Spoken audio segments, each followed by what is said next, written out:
नाज़रीन the historians corner में मां आवां जो मेज़बान शकील सुमरो अॼोके प्रोग्राम जे सेगमेंट में हिकिड़े क्लासिकल नाविल जो असां रिव्यू पेश कंदासूं ऐं उन नाविल जो नालो आहे the old man and the C.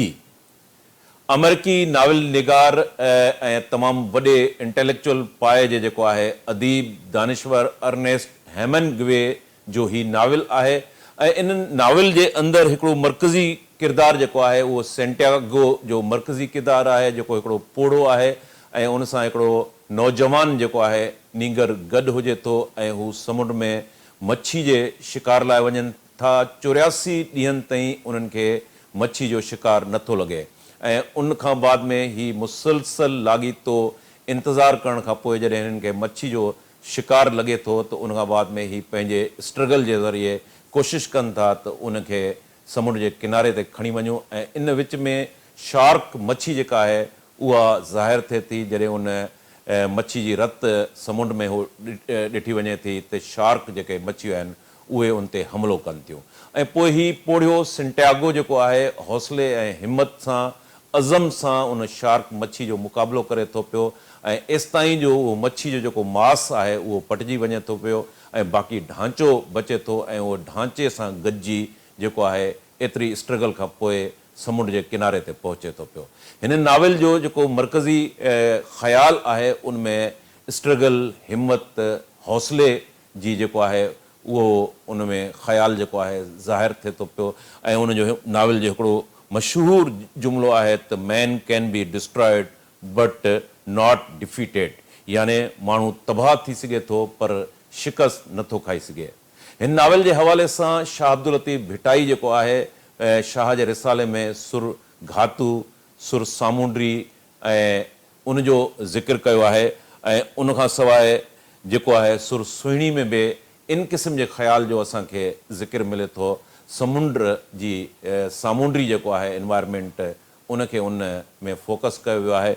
उन खां सवाइ अली बाबा जी हिकिड़ी कहाणी आहे दंगी मंझि दरिया जंहिं ते ड्रामो बि लिखियो वियो ऐं उन में बि इन क़िस्म जो असांखे मरकज़ी ख़्यालु मिले थो पियो। प्रोफेसर मदद अली ख्वाजा जो जेको कहाणी आहे दरिया शाह उन में बि इन क़िस्म जो ख़्यालु मिले थो पियो। अॼोके प्रोग्राम में पाण इन शाहकार नाविल जो रिव्यू पेश कंदासूं। प्रोग्राम में असांखे जॉइन कयो आहे डॉक्टर करीम ख्वाजा साहब। डॉक्टर साहब हिन खां पहिरें बि मुख़्तलिफ़ जेके क्लासिकल प्रोग्राम आहिनि तारीख़ जा प्रोग्राम आहिनि उनजो रिव्यू ऐं एनालिसिस पेश कंदा रहिया आहिनि। डॉक्टर साहब खे प्रोग्राम में भलीकार चऊं था। डॉक्टर साहब अॼोके प्रोग्राम जो जेको उनवान आहे उहो असां हिकिड़े शाहकार नाविल खे खयो आहे the old man and the C.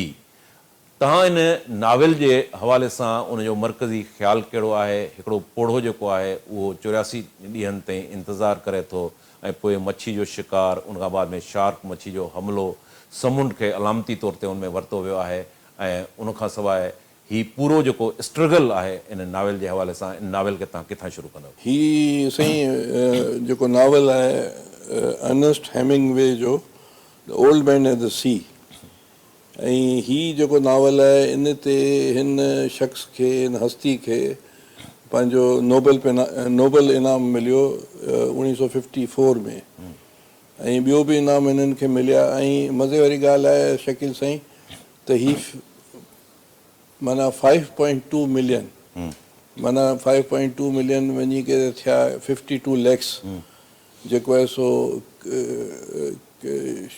किताबूं सेल थियूं ऐं इंग्लैंड में 70,000 थियूं। 9 ज़बाननि में जो ट्रांसलेशन आहे। एक्सीलेंट क़िस्म जी किताब आहे ऐं हिन शख़्स जो जेको आहे सो असल जेका चीज़ जेका अञा ताईं मशहूरु आहे उहो चए थो त man can be destroyed but not defeated, कि इंसान तबाह तो थी सघे थो पर शिकस्त नथो खाई सघे। हाणे आउं अर्नेस्ट हेमिंगवे जो ॿुधायां त हीउ जेको आहे सो अमेरिका में पैदा थियो इलिनॉय में जेको शिकागो में 1899 ऐं 1961 जुलाई में 2 ते ही इंतकाल करे वियो ऐं हिनखे 54 में नोबल इनाम बि मिलियो। ही हिन जो पीउ जेको आहे सो डॉक्टर हो, हिन जी वालदा हिकिड़ी म्यूज़िशियन हुई ऐं जेके बि हिन जी औलादूं ठहियूं माना हिन जा भाउ भेण सभु पढ़ियल लिखियल ऐं हिन जेको आहे सो एडवेंचरर माण्हू हो ऐं बचपन सां जेको आहे सो शिकार जेको सो हंटर बि हो, एडवेंचरर बि हो ऐं जदोजहद ऐं जुस्तजू करण वारो माण्हू हो।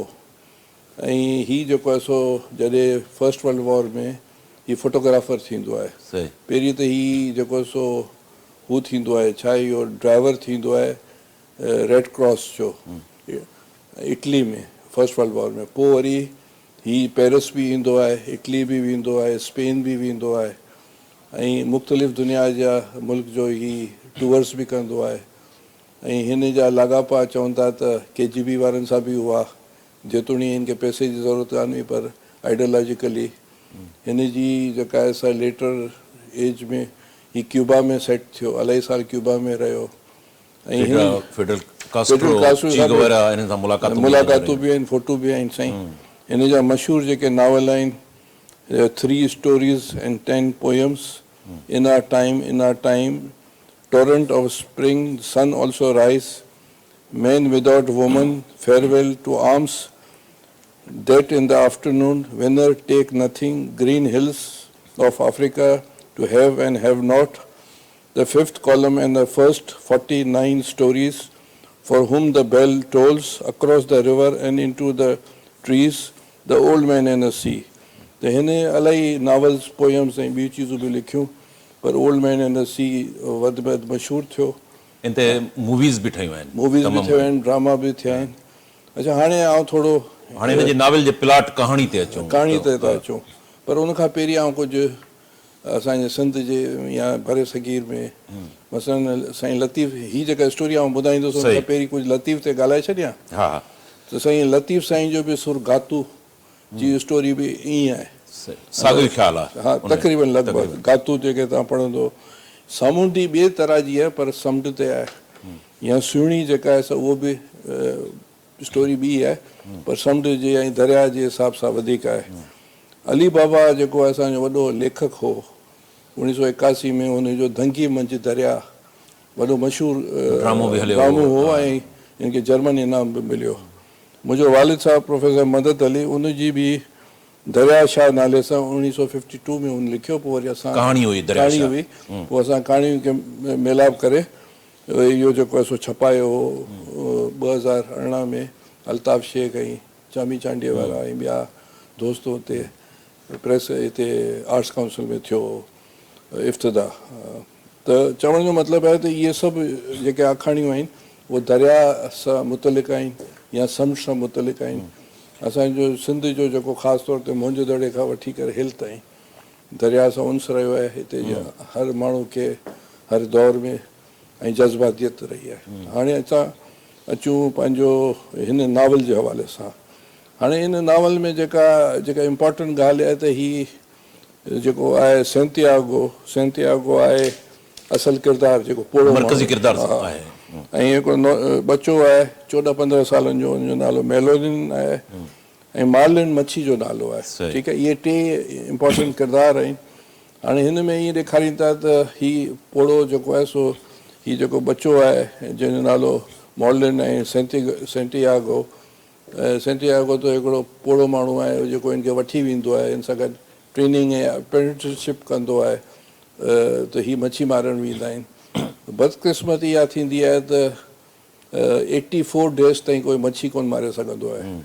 त जॾहिं 20 ॾींहं गुज़री वेंदा आहिनि त हिन छोकिरे जा हिन बचे जा वालदेन चवंदा आहिनि हीअ बदकिस्मत माण्हू आहिनि, उते जा बस्ती जा माण्हू हीअ हवाना जे वेझो में वेझो हिकिड़ी का बस्ती हुते रहंदा हुआ।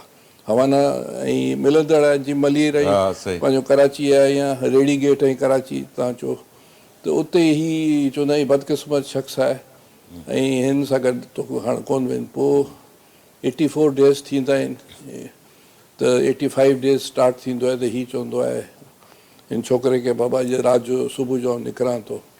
पोइ हीउ सुबुह जो निकिरंदो आहे मच्छी खे मारण जे लाइ, अकेलो हूंदो आहे, वॾी उमिरि जो हूंदो आहे ऐं हू जेको रच फिटी कंदो आहे या जेको स्टाइल हूंदो आहे मच्छी खे पकड़ण जो। त 3 ॾींहं ऐं 3 रातूं जेको आहे सो हीउ जाखोड़ कंदो आहे, हिन खे मच्छी मिलंदी आहे जंहिंजो नालो मार्लिन आहे। मार्लिन इलाही वॾी मच्छी आहे, जीअं वेल मच्छी पाण चऊं सही। एतिरी माना हूंदी आहे। हीअ ज़िंदगी में हिन लाइ फस्ट टाइम इहो हूंदो आहे त हीउ 2 ॾींहं ताईं हिन मच्छी सां मुक़ाबिलो कंदो आहे ऐं पोइ आख़िर में हिन मच्छी खे हू चवंदो आहे तूं मुंहिंजो भाउ आई, चवंदो आउं पैदा थियो आहियां एज़ अ फिशरमैन, तूं मच्छी थी पैदा थी आहे, मुंहिंजो ऐं तुंहिंजो भाउ जो तालुक़ु आहे, पर या तूं मूंखे मार या आउं तोखे मारियां। पोइ इहो इलाही डिबेट्स आहिनि, ॻाल्हाईंदो पियो आहे 2-3 ॾींहं, आख़िर में हुन मच्छी खे हू मारींदो आहे। जॾहिं मारे करे नंढी बोट में हू ॿधी करे हाणे चवंदो आहे त वञा वापसि, त जेके शार्क मच्छियूं ईंदियूं आहिनि हू ॾिसंदियूं आहिनि त रत पियो वहे मच्छी जो, त शार्क मच्छियूं अटैक कंदियूं आहिनि, हीअ शार्क मच्छी सां बि वणंदो आहे, लठियूं हणी करे या हुन सां 1-2 मच्छियुनि खे मारे छॾींदो आहे। पर जेसि ताईं हू पुॼंदो आहे किनारे ताईं, तेसि ताईं हू जेके शार्क मच्छियूं जाम ईंदियूं आहिनि उहो जेके मच्छी खाई वेंदियूं आहिनि, बाक़ी स्केलेटन वञी बचंदो आहे, ढांचो बचंदो आहे मच्छी जो। पोइ हीअ हिते रखी करे सुम्ही रहंदो आहे विझी करे, सुबुह थींदी आहे त ॿहिराड़ी जा ॻोठ जा माण्हू कठा थींदा आहिनि ऐं उहो छोकिरो बि निंड मां उथंदो आहे नंढिड़ो, उहो वेंदो आहे हिनखे कॉफ़ी ॾींदो आहे या नाश्तो ॾींदो आहे ऐं उहो चवंदो आहे त वॾो तूं कमु कए। ॿहिराड़ी जा माण्हू ॾिसंदा आहिनि त 18-20 फुट जी जेका मच्छी कॾहिं कंहिं कोन मारी आहे, हिन शख़्स मारी आहे, त माण्हू साराईंदा आहिनि। पोइ हीअ ॾेखारींदा आहिनि त छोकिरो अची चवंदो आहे उनखे, हीअ जेको नौजवान मार्लिन 14-15 साल, की हाणे आउं वरी तव्हां सां गॾु हलंदुसि। चई बाबा आउं बदकिस्मत आहियां। चई बाबा क़िस्मत आउं खणी ईंदासीं, पाण क़िस्मत ठाहींदासीं, हिनखे छॾ माण्हुनि खे, माण्हू भले बकवास कनि या ॻाल्हाइनि, आउं तोसां गॾु हलंदुसि। उहो पोड़ो थकल हूंदो आहे, उहो सुम्ही रहंदो आहे।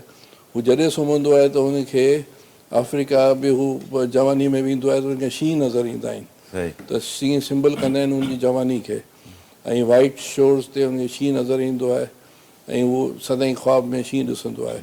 त हिन जो जेको क्लाइमेक्स ख़तमु थींदो आहे ऐं हिनखे बेसिकली हिकिड़ो हूंदो आहे नावल इलाही वॾो, हिनखे नावला चवंदा आहिनि। हीअ स्टोरी खां वॾो हूंदो आहे ऐं नावल खां नंढो आहे, त हिनखे नावला चवंदा आहिनि। ऐं हीअ ॾाढी मशहूरु ठही, हिन में हुन जेको पोड़ो माण्हू जी जदोजहद आहे, जस्तुजू आहे, ऐं हू ॾिसंदो आहे त आउं हरायां पियो पर जदोजहद कंदो आहे। असल मसइलो आहे जदोजहद जो, का शइ इंसान खे मिले न मिले, जदोजहद ऐं डिटरमिनेशन जेका आहे उहा तमामु अहम आहे। इन नावल जो आहे त तव्हां जदोजहद कयो, डिटरमिनेशन कयो, बाक़ी ज़रूरी न आहे रिज़ल्ट तव्हांजे फेवर में अचनि।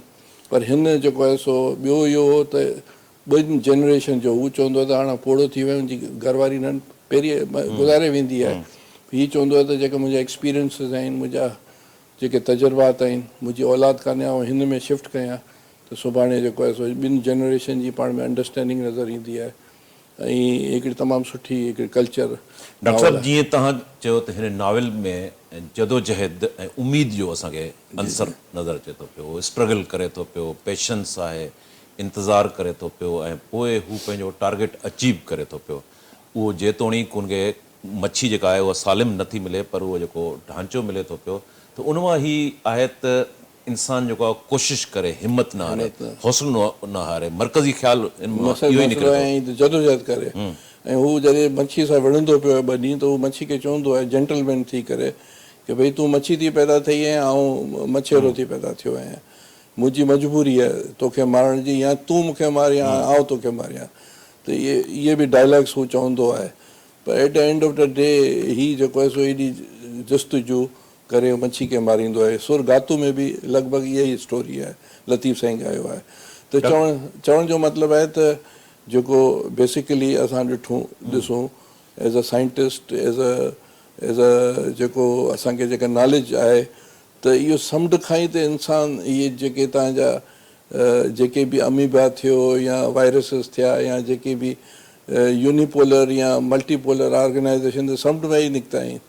ऐं इहो समुंड मां ई जेको आहे सो पोइ ज़मीन ते जेके मैमल्स आया या रेप्टाइल आया या ॿी चीज़ूं आयूं या वण पोखिया, त समुंड जेको आहे सो सिंबॉल थो करे की इंसान जी तरक़ी खे, इंसान जे मिज़ाज खे, इंसान जी तरक़ी खे ऐं इंसान जे जेको डिटर्मिनेशन खे।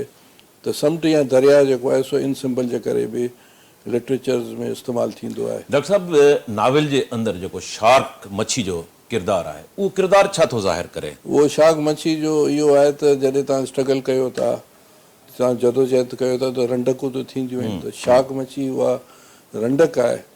ऐं जेका सो तव्हां फल, मिसाल तौर ते उहो मच्छी जेको वॾी मच्छी आहे जंहिंखे ही मार्लिन नालो थो ॾिए, त उहो त उहो मारे थो छॾे, पर ही जेको आहे सो शार्क मच्छी आहिनि, उहो अची करे उहो हिकु ॿिनि खे उहो मारे थो छॾे ऐं टिनि खे, पर ॿियूं जेको जथो ईंदो आहे समुंड में उहो खाई वेंदो आहे। त इहो तव्हां हुनखे तव्हां धाड़ियल बि चओ या उनखे तव्हां जेको सो अहिड़ा एलिमेंट्स चओ जेको माशरे में जेके तव्हांजी स्ट्रगल खे तहस नहस था कनि, तव्हांखे वधणु नथा ॾियनि, रंडकूं पैदा था कनि। पर हिन नावल जे हिसाब सां हिननि जी परवाह न कजे। हिन वटि हिकिड़ो इहो ऑल्टरनेट हो त हाणे जेको आहे सो चलो ही ढांचे खां छॾे ॾियां, पर हुन चयो त मूं मारियो आहे त माण्हुनि खे ख़बर त पए सही त मूं जेको आहे सो हेॾी वॾी अचीवमेंट कई आहे। अच्छा, ॿियो अलामती तौर ते समुंड जो हिन किरदारु खयो आहे। जीअं समुंड तव्हां हुनखे डिस्क्राइब बि कयो, समुंड अलामती तौर ते समुंड त ज़ाहिर आहे हिकिड़ो वॾो हिकिड़ो असांखे कैनवास जेको आहे उन मां मिले थो पियो। उन समुंड मां हिन जो पैगाम छा आहे?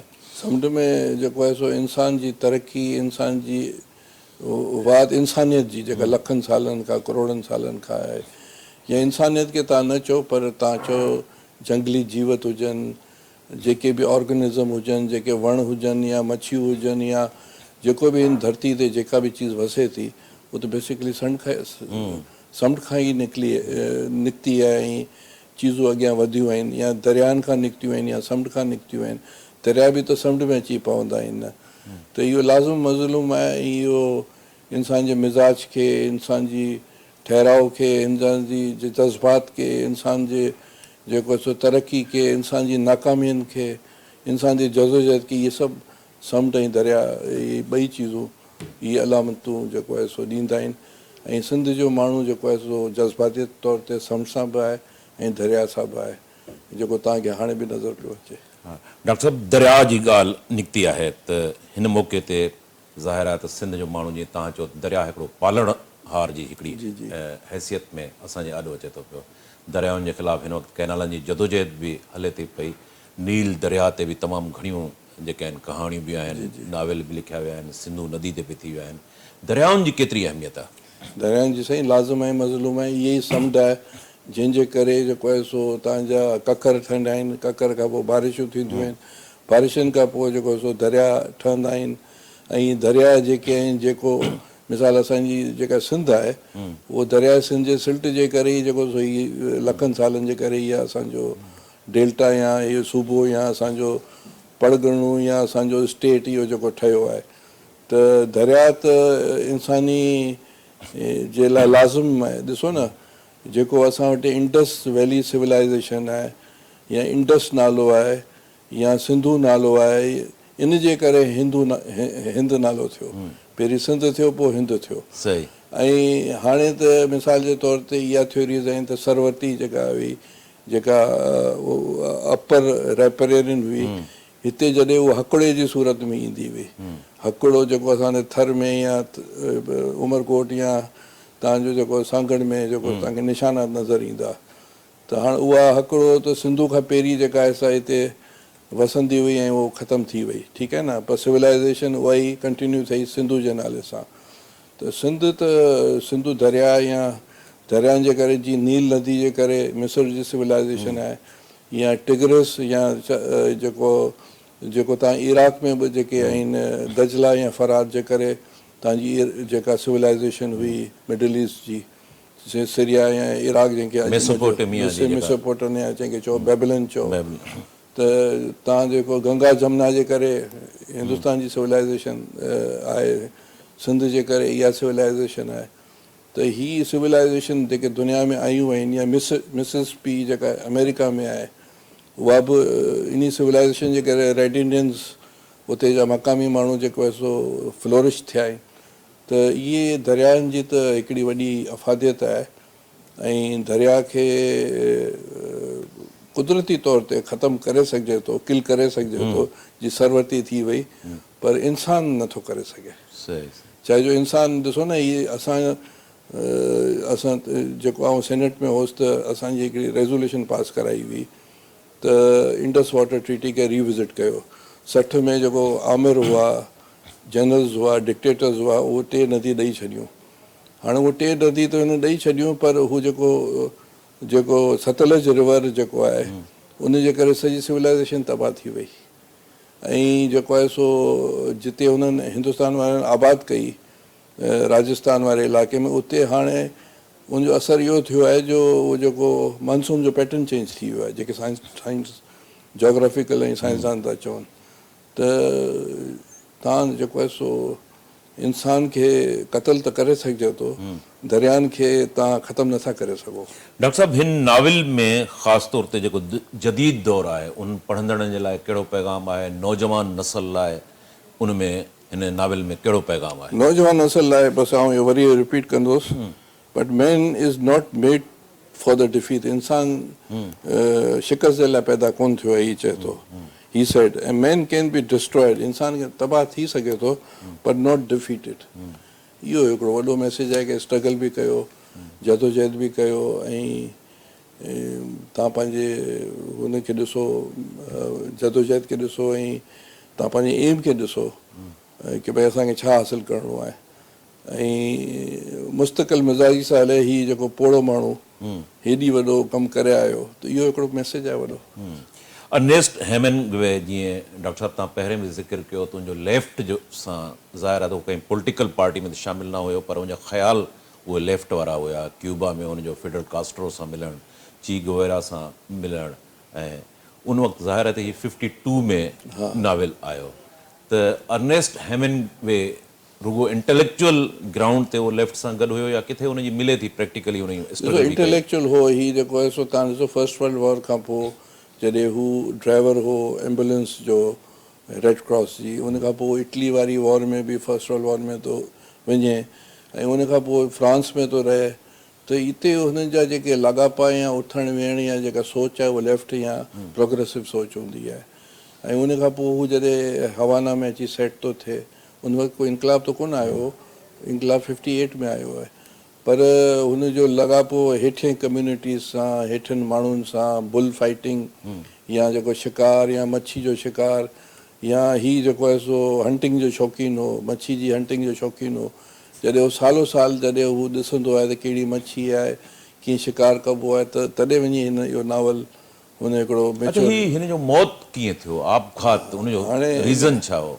इन जो आहे त हिन जो वालिद साहब बि जेको आहे सो ख़ुदकुशी कई।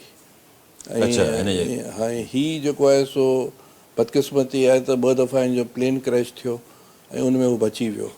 ऐं हुनखे जेको दिमाग़ में चोटूं बि आयूं, हुनखे जेको स्किन कैंसर बि हो, उनजी अखियुनि जो बि प्रॉब्लम हो, उनजो जेको आहे सो पेट में बि प्रॉब्लम हो। चवंदा आहिनि त इहे प्रॉब्लम्स हुनखे कोन मारायूं, हुनखे सुसाइड माराए छॾियो, बिकॉज़ डिप्रेशन हिन जी फैमिली में हो। हिन खां पोइ बि हिन जो 1-2 भाउ या पोइ हिन जा जेके भाइटा वाइटा उन्हनि बि सुसाइड्स कयो। त हाणे जीन में को हुजे, डिप्रेशन हुजे, ऐं मुश्किल वक़्तु ॾिठो 4 हिन शादी कयूं, रिलेशनशिप्स बि हुन जा पंहिंजी जेके जंहिंसां शादी कयूं, 4 शादी आहिनि कयूं, ऐं उहो सुठा कोन हुआ। या थी सघे हिन जी ग़लती हुजे या ॿियनि जी ग़लती हुजे, मेस्कुलिनिटी हुन में हुई। चाहे थो हीउ जदोजहद कंदो हो, शिकार कंदो हो, ऐं पंहिंजो एडवेंचरर हो, त इहो बि हिकिड़ी रीज़न हुई। ॿियो त शराब इलाही पीअंदो हो, इन जे करे बि। एज केतिरी हुई हिन जी? ही 1899 में पैदा थियो आहे, 61 में मरी वियो आहे, 61 में गुज़ारे वियो आहे, त 61-62 जी उमिरि में। त अल्कोहलिक बि ॾाढो हो। ऐं ख़ासि तौर ते अफ्रीका में हुनजा 2 जेके एक्सीडेंट थिया उनमें हू बची वियो, प्लेन क्रैश वारे एक्सीडेंट में, जंहिंमें चवंदा आहिनि त हिकिड़े में हुन पंहिंजो टकर हणी करे दरवाज़ो खोलियो, जंहिंजे करे दिमाग़ ते बि अफेक्ट थियो। त इहे रीज़न। जेको क्लासिक जो नाविल आहे उहो ज़ाहिर आहे मुख़्तलिफ़ ॿोलियुनि में तर्जुमो थियो, 9 ॿोलियुनि में तर्जुमो थियो। सिंधी में थियो आहे तर्जुमो? सिंधी में कोन थियो आहे, उर्दू में थियो आहे। उर्दू में बूढ़ा और समंदर शायदि हमीद जे नाले सां हिकिड़े माण्हू कयो आहे। मूं सिंधी जी मालूमात करण जी कोशिशि कई, टेलीफोन कयो 1-2 दोस्तनि खे जेके हेड ऑफ डिपार्टमेंट सिंधी डिपार्टमेंट जा आहिनि, रहिया आहिनि, या सिंधी लैंग्वेज अथॉरिटी वारनि खे बि मूं टेलीफोन कयो, मांझी साहब खे, त उन्हनि चयो त असांखे पढ़ाईंदा हुआ ज़रूरु, हाणे नथा पढ़ाई, पर ट्रांसलेशन जी कान्हे ख़बर, या उन नज़र में कोन हूंदी। मूं बि हिते गूगल वूगल ते सर्च कयो, हीअ उर्दू जी मूंखे नज़र आई। हीअ किताबु इलाही मुश्किलनि सां असांखे हथ आयो, त मूं इहो चयो त हीअ अॼु जे नौजवान, अॼु जे माण्हू खे, अॼु जे मर्द औरत खे इहो हिकिड़ो मैसेज आहे स्ट्रगल जो। जेको वॾी उमिरि जा आहिनि उन्हनि खे बि इहो हिकिड़ो मैसेज आहे त बाबा गिव अप न कयो, स्ट्रगल कयो, ऐं ज़रूरी न आहे त स्ट्रगल कामयाबु थिए, पर स्ट्रगल करणु खपे। बिल्कुलु हिन में जेको मरकज़ी हिकिड़ो ख़्यालु जेकॾहिं पाण जी ॻाल्हि कयूं त उहो स्ट्रगल ते वञी फोकस करे थो पियो। महिरबानी डॉक्टर साहिबु। नाज़रीन, हिते प्रोग्राम जो वक़्तु पुॼाणी ते पहुतो। असांजी कोशिशि हूंदी त इन क़िस्म जा जेके क्लासिक बुक्स आहिनि या तारीख़ जा जेके इवेंट आहिनि ऐं तारीख़ जा जेके वाक़िया आहिनि उहे असां पंहिंजे नाज़रीन सां ईंदड़ प्रोग्रामनि में बि पंहिंजे नाज़रीन लाइ पेश कंदा रहूं। प्रोग्राम जो वक़्तु पुॼाणी खे पहुतो। पंहिंजे मेज़बान शकील सुमरो खे ईंदड़ प्रोग्राम ते इजाज़त ॾींदा। अल्लाह वाहे।